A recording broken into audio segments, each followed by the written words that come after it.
This is CGTN, China Global Television Network.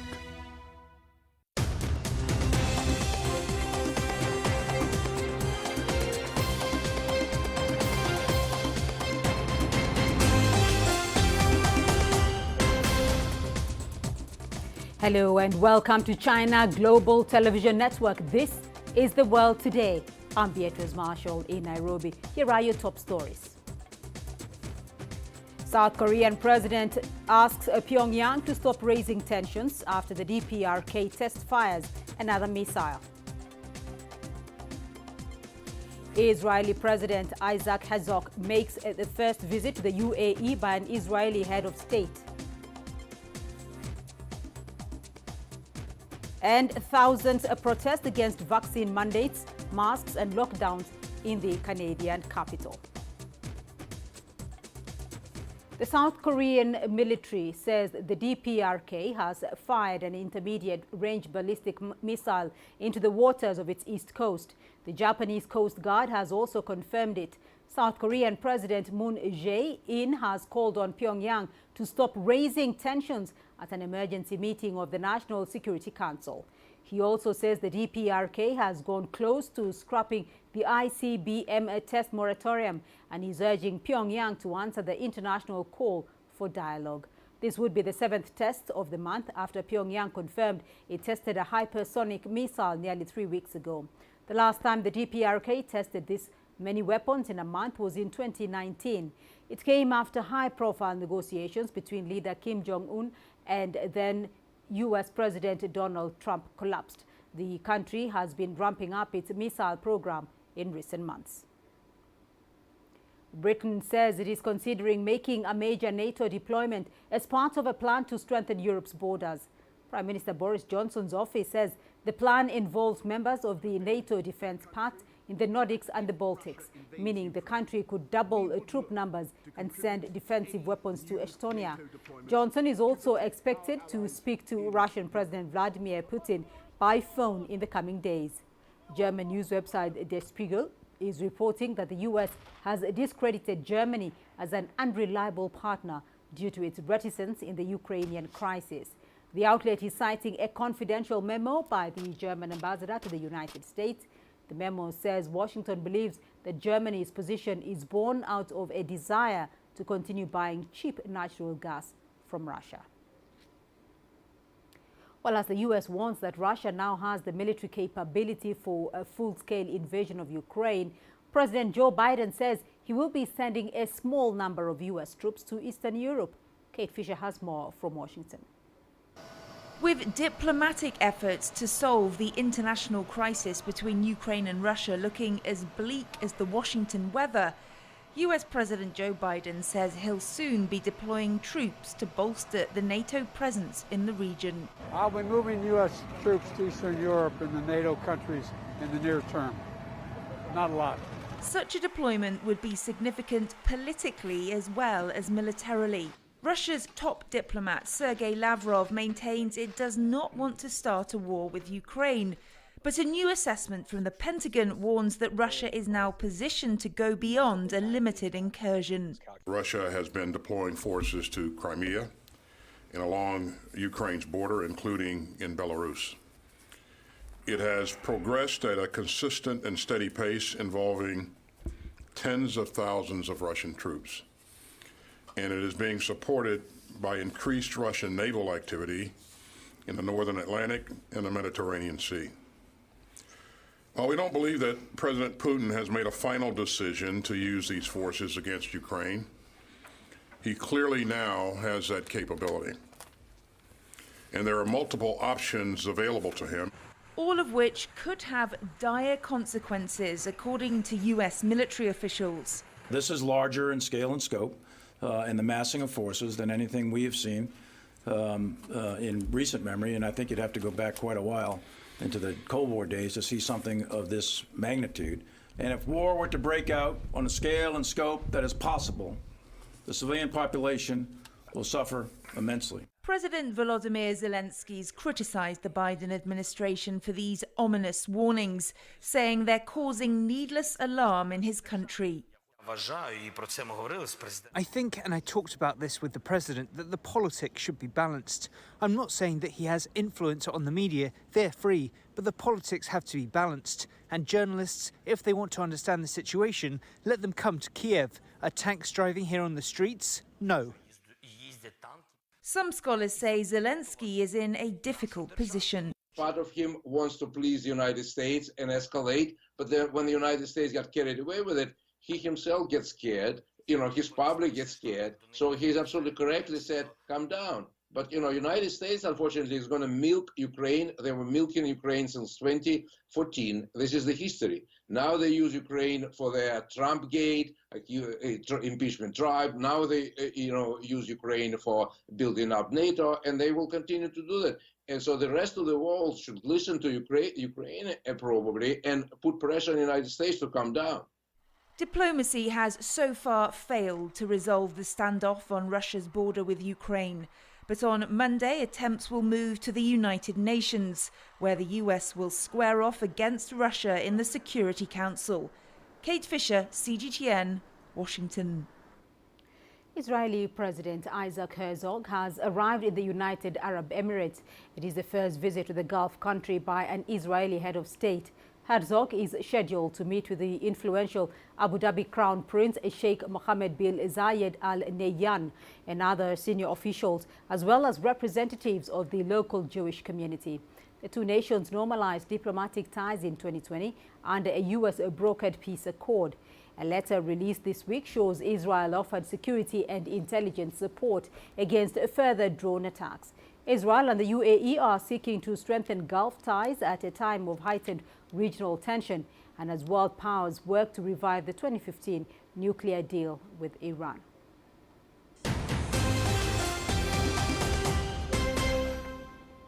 Thousands of protesters have gathered in the Canadian capital to protest against vaccine mandates, masks and lockdowns. The sounds of honking horns were heard around Ottawa's downtown core on Saturday. Some people parked their cars on the grounds of the National War Memorial and danced on the tomb of the unknown soldier. Many carried signs cursing Prime Minister Justin Trudeau. Police are prepared for the possibility of violence and warned residents to avoid downtown. A top Parliament security official advised lawmakers to take precautions as their homes may be targeted. Prime Minister Trudeau called the protesters a very troubling, small but very vocal minority. Now, much of the U.S. East Coast is dealing with a massive winter storm.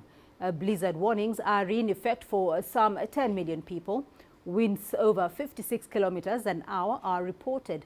On New York's Long Island, nearly 57 centimeters of snow is being reported. William Denslow reports from New York City. By the time many New Yorkers woke up on Saturday morning, more than 5 inches of snow had fallen in New York City's Central Park. Eric Adams has spoken repeatedly on Saturday, urging New Yorkers to stay at home as much as possible. He says that if people need to be out and about for whatever reason, urging them to take public transport as opposed to getting into their cars and risking treacherous conditions on the streets. Also, outdoor dining has been suspended in New York. Public school buildings are closed as well. In total, officials say that New York City could see a total of 12 inches of snowfall over this weekend.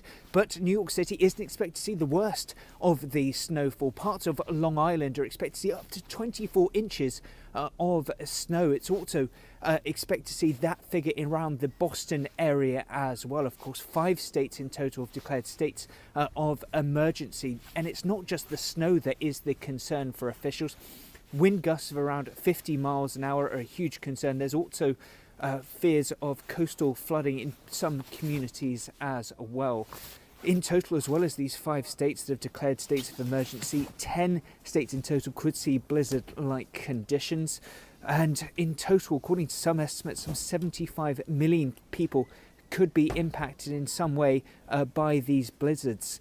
We've already seen in the state of Massachusetts more than 100,000 homes have lost power. Thousands of flights already cancelled this weekend in the United States. The message really from officials in this region of the US is that if you are impacted by this snow and by these blizzards, stay home as much as possible, hunker down and wait for it to pass.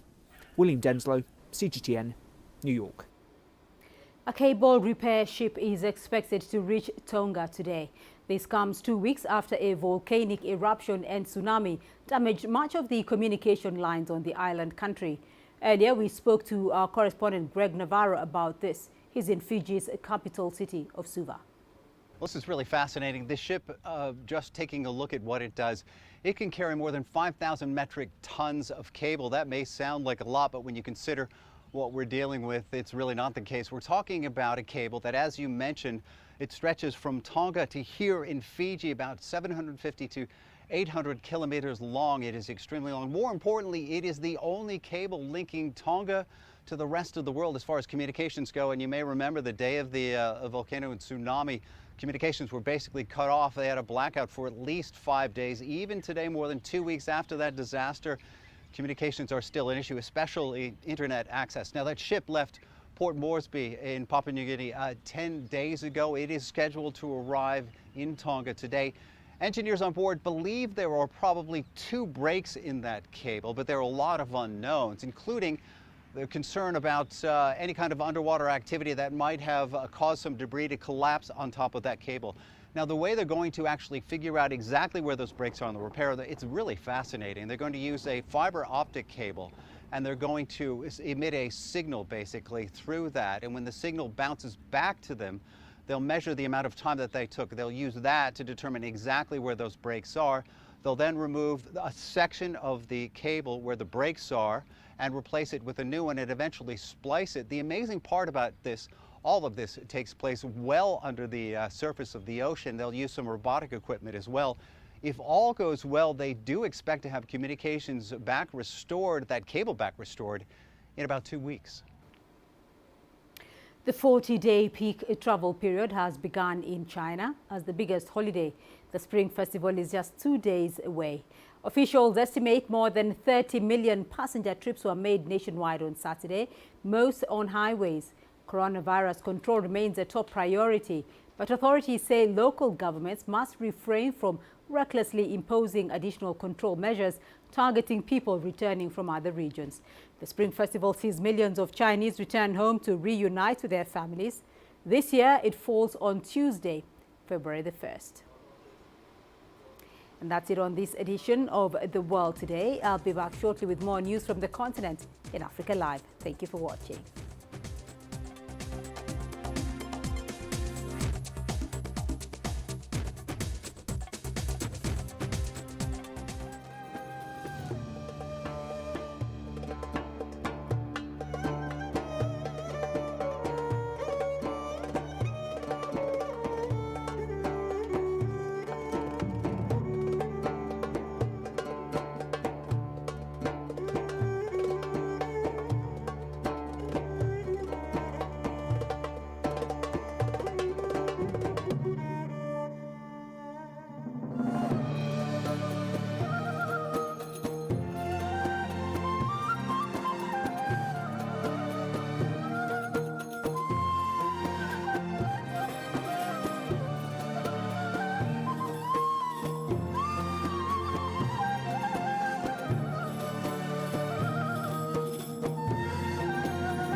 This is CGTN, China Global Television Network.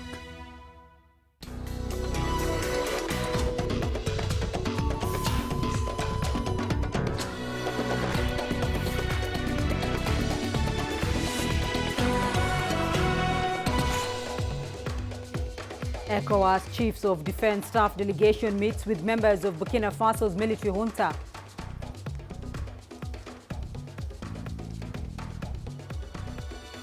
Military court in the DRC hands the death sentences to killers of UN-appointed investigators.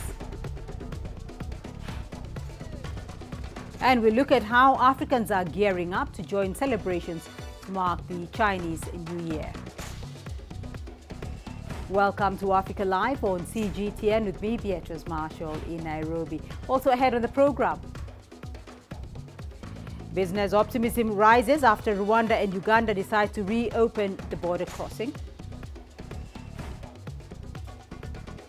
And hosts Cameroon and Burkina Faso march into semi-finals at the ongoing Africa Cup of Nations. And we begin with the latest from Burkina Faso. The ECOWAS Committee of Chiefs of Defense Staff has met with members of the country's ruling military junta. The delegation is taking part in a 48-hour visit following the coup in the country. They also had a brief meeting with Lieutenant Colonel Paul Damiba, who is leading the military junta. The junta welcomed the ECOWAS visit. It also reaffirmed its commitment to sub-regional and international organizations. A delegation from ECOWAS met the leader of the junta in Burkina Faso yesterday. This meeting comes after the West African bloc suspended the country over the region's latest coup. In a statement received, the junta reaffirmed its commitment to working with the sub-regional and international organizations. A ministerial-level ECOWAS is expected to arrive in Ouagadougou tomorrow to meet again with the new military regime.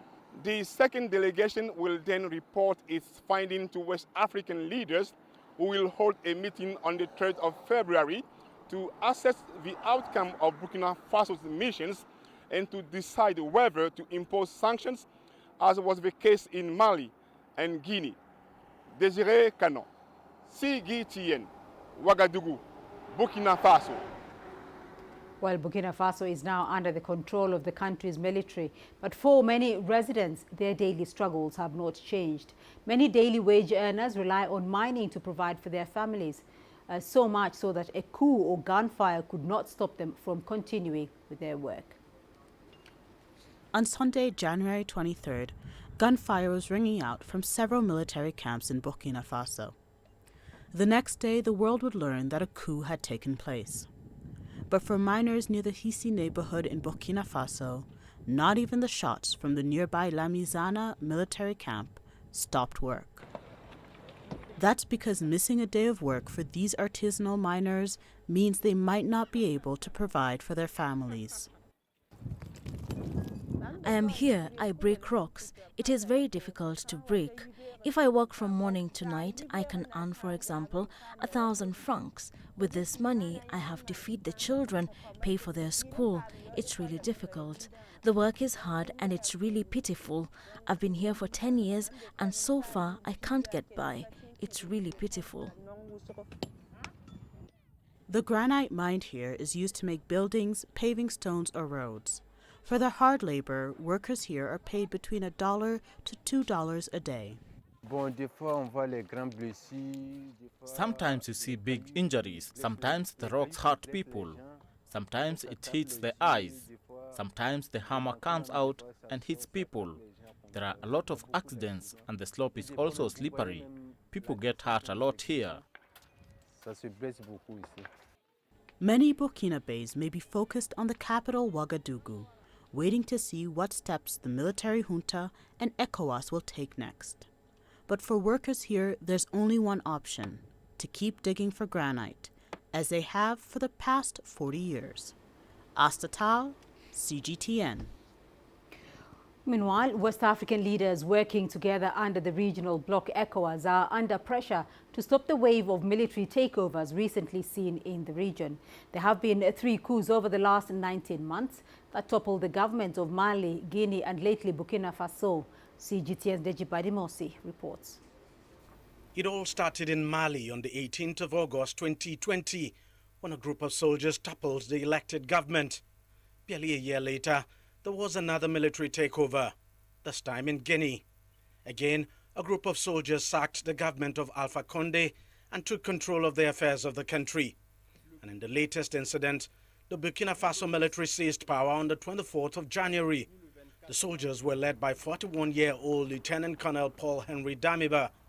Analysts now fear a worrying trend is taking shape in the West African sub-region. With the spate of I would say frustration, the unemployment that has been generated over the years and the inability of the political class to stem conflicts in those countries where conflicts have been the order of the day.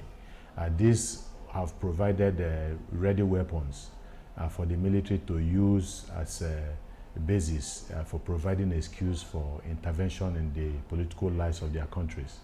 And so it spells it is dire for the African continent, especially West Africa. Regional body ECOWAS has come under the spotlight over what action it is taking against the coup plotters to restore democracy in the affected countries. Its response so far has been to impose wide-ranging sanctions on the countries while demanding a swift return to democracy. But so far, it does not appear the strategy is working. What the present situation in West Africa especially indicates is the failure of the kind of diplomacy that ECOWAS has brought to play. The issue of sanctions. If sanctions were working and were effective, then you will not have the same thing being replicated in other West African countries like we have just seen in Burkina Faso. Unless they want to keep on doing the same thing and hoping for a different result, which is not going to happen, ECOWAS has to be ingenious. ECOWAS has to look for other ways. ECOWAS has found itself in a very difficult situation where, in most instances, it's the people themselves who are welcoming the coup d'etat. Like what we've seen in Burkina Faso, the people came out on the street and were jubilating, showing that they were not happy with the, now unseated government. Sentiments against ECOWAS are already building up in the countries where coups have taken place. There have been protests against the sanctions, with citizens demanding their removal. There are hard positions that will just have to be taken, otherwise we're going to have a total reversal of the gains, the democratic gains that have been made in the West African sub-region in the past 2 decades. So something much harder has to be done. With a number of countries in the region like Nigeria battling their own security challenges, ECOWAS does not seem to have the appetite for the use of force to restore democracy in the coup-affected countries. And it appears the coup plotters know this. They're using it to their own advantage for now. Deji Badimosi, CGTN, Lagos, Nigeria. A military court in the Democratic Republic of Congo has sentenced dozens of members of a militia group to death for their involvement in the murder of 2 UN experts. The guilty verdicts were handed down by a court in the central province of Kasai on Saturday. CGTN's Chris Ochamringa sent us this report. 51 defendants were presented in court over the killing of 2 UN investigators in a remote village in the Kasai region in 2017. Most of the militia members were sentenced to death for being involved in the killing of Zaida Catalan, a Swedish Chilean, and Michael Sharp, an American. Their bodies were found in a village 16 days after they went missing. The UN experts were investigating the violence that broke out in 2016 between government forces and a militia group after a traditional leader was killed. The military court also sentenced a Congolese colonel to 10 years in prison for violating orders and failing to assist a person in danger. The UN was shocked by the murders in 2017 and urged the Congolese government to do everything possible to ensure that justice is done. Hundreds of people died in the conflict in Kasai and over 1 million were displaced by the fighting that ended in 2017. Chris Ochamringa, CGTN, Kinshasa, Democratic Republic of Congo. Chinese President Xi Jinping has extended Spring Festival greetings to Chinese people of all ethnic groups, compatriots in Hong Kong, Macau and Taiwan, and overseas Chinese. Speaking on behalf of the Communist Party of China's Central Committee and the State Council, President Xi recalled China's achievements over the past year, including celebrations to mark the 100th anniversary of the CPC. He said China had ushered in a new journey of building a modern socialist country after it won a poverty alleviation battle and finished the building of a moderately prosperous society. In all respects, President Xi said China has made more progress in high-quality development. Looking to the year ahead, Xi said the CPC will hold its 20th National Congress to establish a roadmap for the next 5 years. President Xi said China is ready to host a streamlined, safe and splendid Winter Olympics over the coming days. While the Chinese Spring Festival, also known as the Chinese Lunar New Year, is a crucial part of the country's rich culture and traditions. Each year, it is represented by an animal, and according to the established system of using the Chinese zodiac signs, the year 2022 has been called the Year of the Tiger. But what does this mean? CGTN's Kelechi Emekalam spoke with an expert from the Confucius Institute in Lagos to find out more. Professor Chimdi Madwagu has spent the past 4 years heading the Confucius Institute at the University of Lagos, Nigeria's commercial capital. He has vast knowledge in Chinese culture and traditions and has contributed to transmitting same to many past and present students at the institution. Chimdi tells of how the mythical origin that predates the Chinese Revolutionary era came to be such a strong cultural influence. The determination of the Chinese years is something legendary. There's a myth behind it. Animals were going to be chosen to mark the zodiac systems.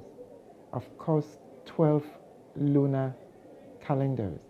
And the animals were going to be 12. Various myths and tales converged. You know, there's multiple orality in these things.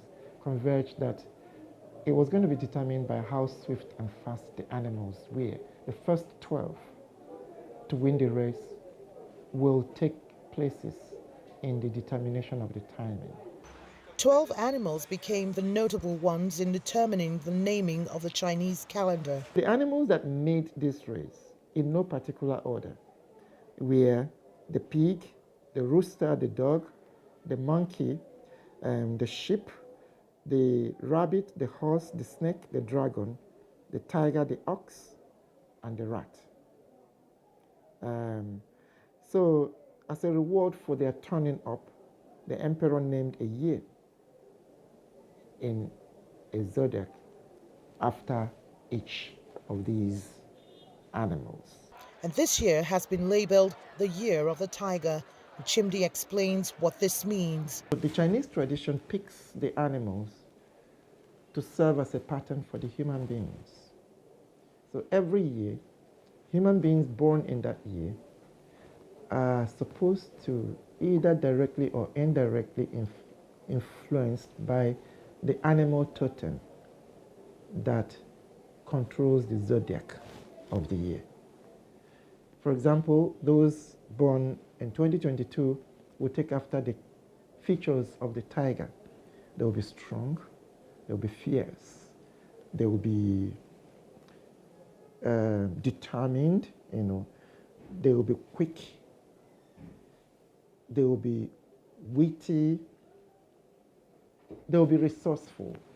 Experts have said that most of the culture and traditions that are not harmful to the current civilized, economically developed and sophisticated Chinese society are still accepted to date. As such, the Chinese culture is not an impediment but an enhancement to Chinese modernity, giving its color and uniqueness different from the Western culture or any other Oriental and Asian states. Kelechi Emekalam, CGTN Lagos, Nigeria. In South Africa, where the majestic art of Chinese calligraphy is being taught in Cape Town as part of Chinese New Year celebrations, With their brushes in hand and an abundance of enthusiasm, Cape Townians are learning how to combine Chinese characters as an art form. CGTN's Travers Andrews has more details. Chinese calligraphy is the writing of Chinese characters as an art form, and it's a pastime that is growing in popularity in Cape Town.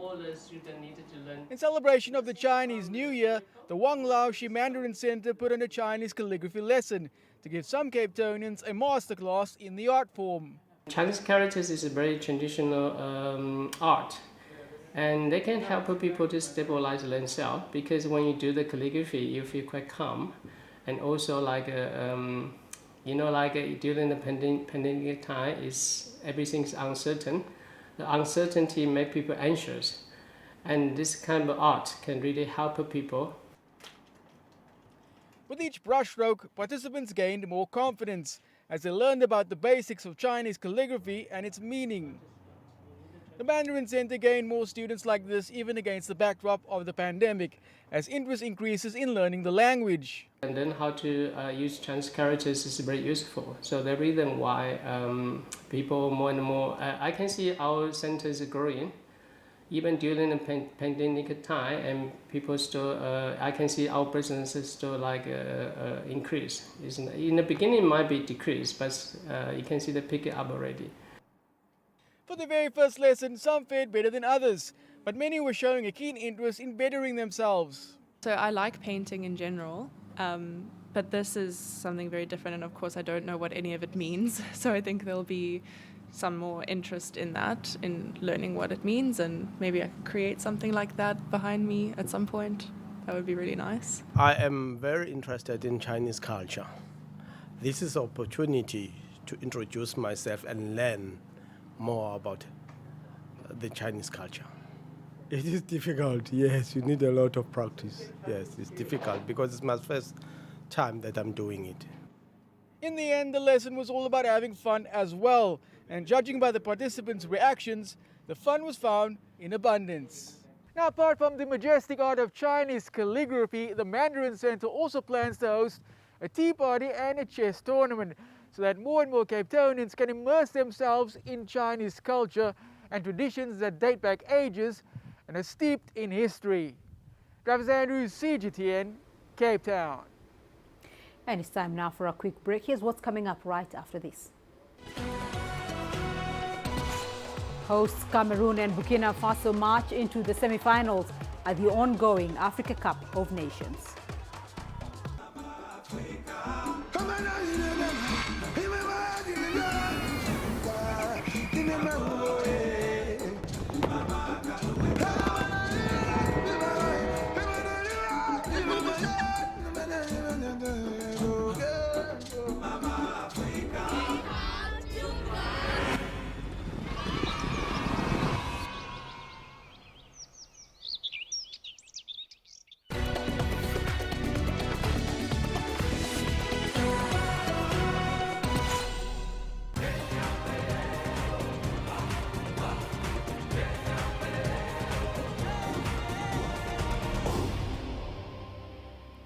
And let's turn to the Africa Cup of Nations, where Burkina Faso stunned much-fancied Tunisia 1-0 on Saturday to progress to the semi-finals in Cameroon.